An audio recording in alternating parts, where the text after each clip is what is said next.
What's up, guys? Welcome back to Newswave. Just an insane amount of Link's Awakening over the weekend. Seriously, I've been playing that. I actually went back between that and the Game Boy version, back and forth, just to kind of compare them a bit, and it's a pretty good remake, pretty good recreation of what I was playing back in the early 90s. But today, though, we have a bunch of stuff to go over. We actually have to take a look at what appears to be a game that's basically been put out there. We've been talking about a new Batman game for a while now. It looks like they may have accidentally kind of leaked / teased it ahead of an event this week that I think might be when they're going to show it.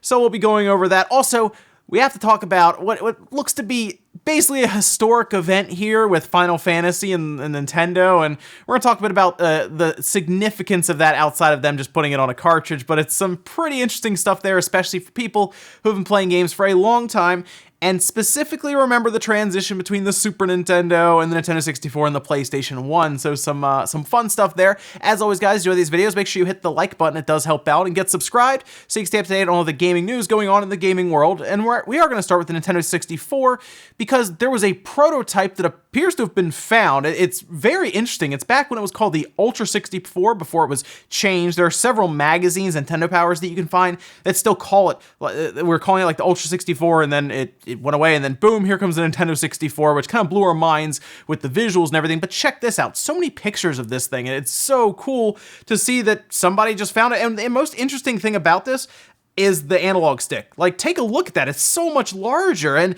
it looks way more comfortable. It has like that kind of the divot in the middle there, rather than the plastic lines that would really start to annoy your thumb or your palm if you're playing something like Mario Party. They do go on to open it up, but nothing outside of that in terms of testing with games. It also looks like it kind of plugs in with what looks like almost the end of a phone cord. This is some cool stuff.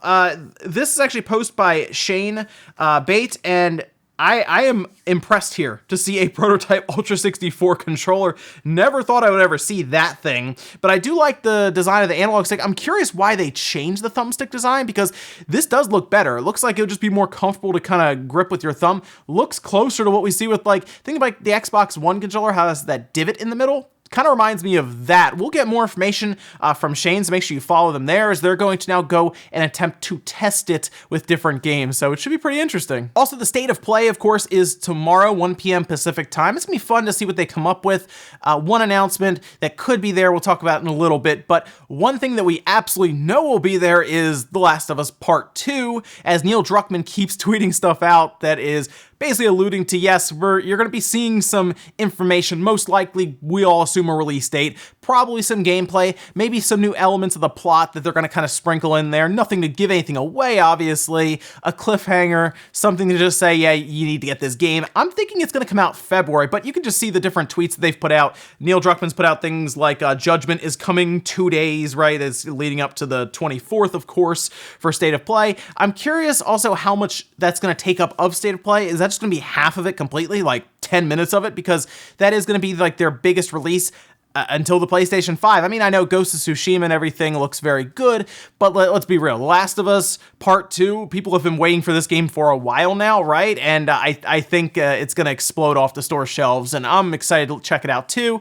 But here's hoping for a February release. I'm hoping like the sooner the better, and I know realistically it's not going to be any earlier than February, because I don't think they're going to release it in January right after the Christmas rush. So February seems like a good time. Otherwise, maybe April, kind of like how they had Days Gone around that time. They could do something like that with Last of Us Part 2, but fun stuff, and we'll look forward to State of Play. Oh, and Modern Vintage Gamer did take a look at Zelda Link's Awakening, specifically the frame rate issues that everyone keeps talking about. It's very noticeable, right? Like, generally, if you enter an area, it kind of does this thing where it's loading in assets, and it kind of struggles for a little bit, and then it goes back to normal, and then there are certain scenes and areas that also have slowdown. However, Modern Vintage Gamer actually took a look at this and managed to overclock the Switch to see if there were any changes or differences. He found some minor things when it came to loading in areas, right, where assets would load in. However, other parts, like the swamp area, for example, didn't really have any changes at all. It pretty much stayed the same, with maybe 1 or 2 frames better.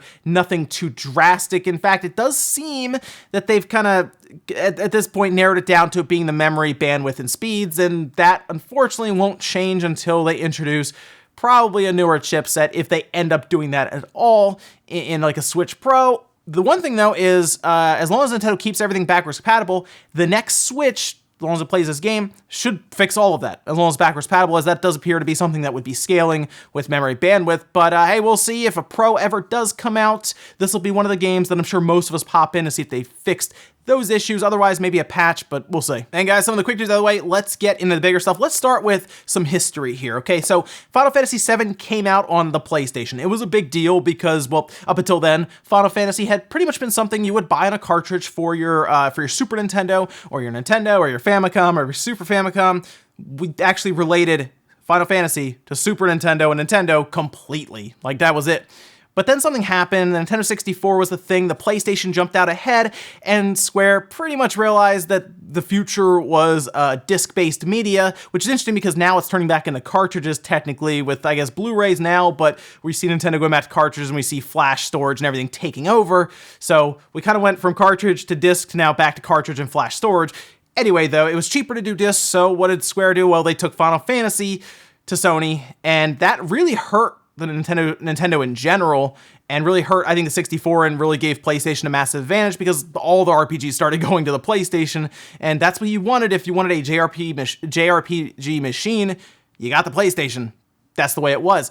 However, there were times where we found out that Square had actually tried prototyping Final Fantasy VII on the Nintendo 64 and had developed a demo for different conventions, but in the end, they still went there. So when I saw this is actually the box art for a double pack that is coming out from Square. They announced it on their website and everything. There is going to be a double pack cartridge, it appears, Final Fantasy VII, Final Fantasy VIII on the Switch, specifically in Asia, it appears, but of course, we all know the Switch is region free. So if you have English options in the game, you can just import it, no problem. Or I guess if you just, I don't think that's gonna be a digital thing. I think it's just physical. It's not gonna be like a double pack digitally. But it looks like PlayAsia is going to be stocking it, and it does appear to be coming out later this year. No word on when exactly. I didn't see anything on pricing. They just said, hey guys, we're going to put everything, these two games, on a cartridge. It's interesting they didn't do 9 as well. You do 7, 8, 9, slap it on a cartridge. Let's be real, they'd probably put it out for $50 because, I mean, it is 3 large RPGs, right? They're gonna get a ton of time out of, so that and the collector's value of it, of course, people are gonna jump on it. It's just amazing to me to see this come full circle. It's a game that most of us figured would never find its way to a cartridge because we were all going towards like Blu-rays and everything, even the Wii U, what was using obviously optical drive and everything. Then we go to the Switch, becomes popular, cartridges that can hold enough storage to do something like a Final Fantasy VII, for example, and 8, and here we are now, a Nintendo system with Final Fantasy VII on a cartridge that you will be able to buy. Well, to import it, it'll probably be a little pricey to get it shipped, but you can do it. It'll have an English option. That's exciting stuff. That's really neat. For, again, if you've been around for a while, this is probably a big deal for you. If you're a little young, like the 360 was the first system for you, you're probably like, who cares? But it does have some historical significance. It's pretty cool to see, and I'll be keeping an eye on it, and you know what? We'll import it. I'll grab it and we'll check it out here on the channel to see, because it's kind of a neat thing just to have it, just to open the case up and see a cartridge that says Final Fantasy VII, and I guess Final Fantasy VIII, mostly Final Fantasy VII with Cloud on the front, but fun stuff there. Next up, let's talk about what appears to be a Batman game that is being very poorly teased, and I say poorly because it seems very, very obvious to the point where we have people now just telling us that that's what's happening. It seems to be a Court of Owls themed Batman game, so that'd be interesting to see how all of that goes down. Now, if you're unaware, we have, of course, you know, Rocksteady, right, that works on the different Batman games. Then we also have WB Montreal that also works on the Batman games. We had Batman, Origins and everything, and okay, some people liked it, some people didn't, but it was still something that was put out there, and I thought it was an alright game. So here we are now with WB Montreal that's been kind of off, not really doing a ton. I mean, they did the Batgirl add-on for Arkham Knight, which was okay, and they did like a Lego game and stuff, but otherwise it has been pretty quiet, actually. In fact, their Twitter account has been like radio silent for years now, And all of a sudden, they start tweeting, as you're seeing here, WB Games Montreal is proud to celebrate Batman's 80th anniversary with rest of the world during Batman Day, Batman 80. And it was like, oh, that's nice of them. But something strange started happening during the video recording that they put out, where images were actually flashing over the bat symbol several times. In fact, people started screen capping 4 different ones that had different symbols, and one of them even appeared to be like a monster or a demon of some kind. And then we have what probably is one of the worst teases. I don't know if they were supposed to say it or not, but Scott Snyder actually tweeted out, "Wait for it," and then said, "Beware the Court of Owls," while quoting WB Games Montreal. Now, Scott Snyder is the creator of Court of Owls, and yeah, I guess he would probably know if that was a thing. And he did delete the tweet later on, which has us all believing that, yeah, there is some sort of Batman game incoming from WB Montreal. And where could they possibly announce a Batman game? If only there was an event coming up in the next, I don't know, 24 to 48 hours. I don't know. Oh, wait, yeah, how about State of Play? That could be an interesting announcement to just drop on there, because they talked about more current generation stuff, and that's probably what that would end up being.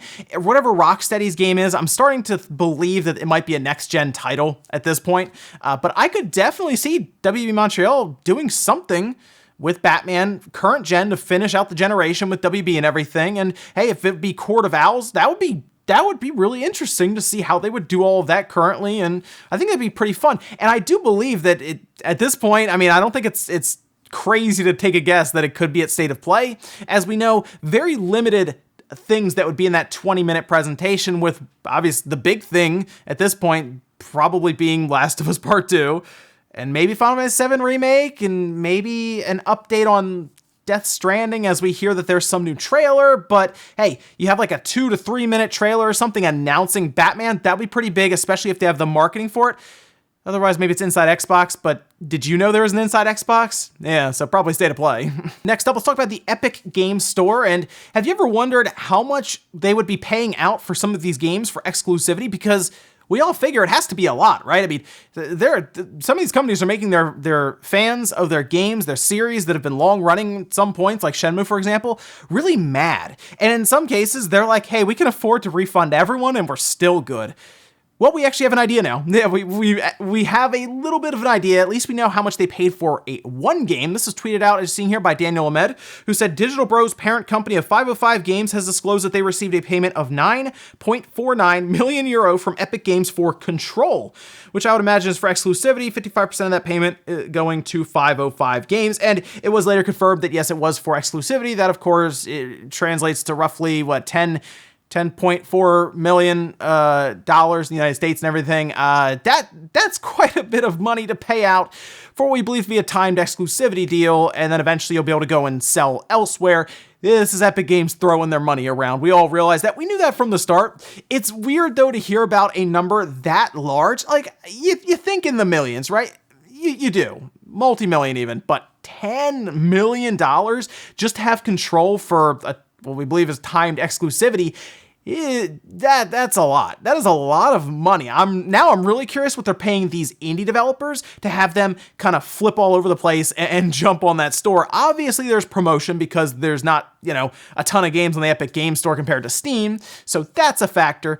But then for them to just completely forego Steam and say, we don't need it, it's got to be in the millions as well. But to hear $10.5 million for a game like Control, wonder what they paid for Borderlands. Think about that. What did they pay for that? Because that had to have been much more than this. And in our last bit of news, let's talk about Zelda Link's Awakening again. However, let's talk a little bit about some of the, I guess, the backroom stuff for that game, specifically in development. Now, of course, we've seen Mario Maker, and because we've seen Mario Maker and now Mario Maker 2, we often wonder other games that we could get that would be the same idea where you create stuff. I mean, I think Mario Kart Maker would be amazing, right? Others have said, why don't we do Zelda? We'll build dungeons. Well, the reason we have a very stripped down, I would say, dungeon builder in Link's Awakening is because Miyamoto already thought of that, guys. In fact, this was in an interview with IGN where Aonuma talked about this, saying, I talk to Mr. Miyamoto regularly about the next Zelda game, and one time he asked me if I could come up with a game that features Super Mario Maker-like gameplay, but for Zelda. We talked about how a game like this for Zelda would have dungeons, but it's generally quite difficult to devise the logic needed to solve them. So what he's saying here is, if you go through a dungeon in Zelda, no matter where you go, there's generally a path. Even if you pick up a key here and use it on a door on the other side, there's still a way to get all of the silver keys that you need to unlock all of the doors to eventually get to the end, defeat the boss, get the weapon, get any other extra little things in there, right? The idea here is you can't technically get stuck in a dungeon. There's always a way to solve and get around it, and that seems to be what they're running into with the issue for Zelda. A Zelda dungeon maker is that, hey, you might just not have the right logic around it, whereas building like a Mario level, they just need you to complete it, and then we're good, right? And that's kind of where people ran into the thing where they would make invisible doors to get to the end, even if the whole game was impossible to beat. But it's a bit different when you're trying to design a full dungeon with actual logic built in like this. So I get kind of what they're saying. I would still like to see a Zelda dungeon maker of some kind, and maybe they can figure out that issue, because that would be amazing if you can go online and just download entire like overworlds of Zelda. People have built multiple different Link to the Past style games, and you play through it. That would be awesome. That'd be completely worth the money, and I'd buy that day one. And let's finish up today with the comment of the day, as you're seeing here. This is from John Johnson too, saying there will be an Inside Xbox the same day as State of Play. Okay, so yeah, there's gonna be apparently an Inside Xbox. This was revealed during the Game Pass stuff, all the way down, fine print basically. It says, yep, hey guys, stay tuned for more information about Inside Xbox taking place on the 24th. And then here comes Sony bulldozing their way over it with, Last of Us 2 and Last of Us Part 2 and everything with State of Play. So a lot of people just forgot about that. From what we're seeing with Inside Xbox, it appears like it's going to be some stuff with Game Pass and some other thing. Here's the thing.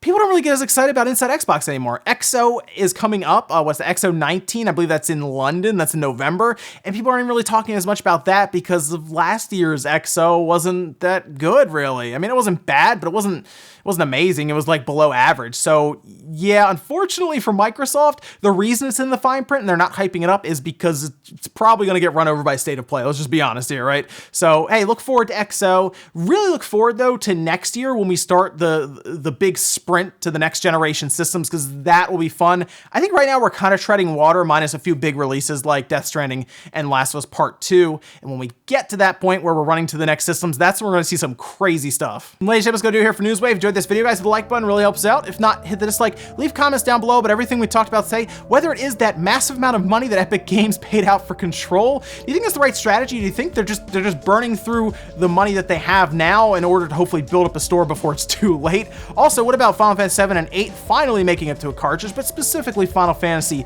7 on that one? And then what about State of Play with Batman? Do you think Batman's just going to get announced on its own, or do you think that is a third-party announcement ready to go for State of Play? Thanks guys for watching, and I'll see you next time.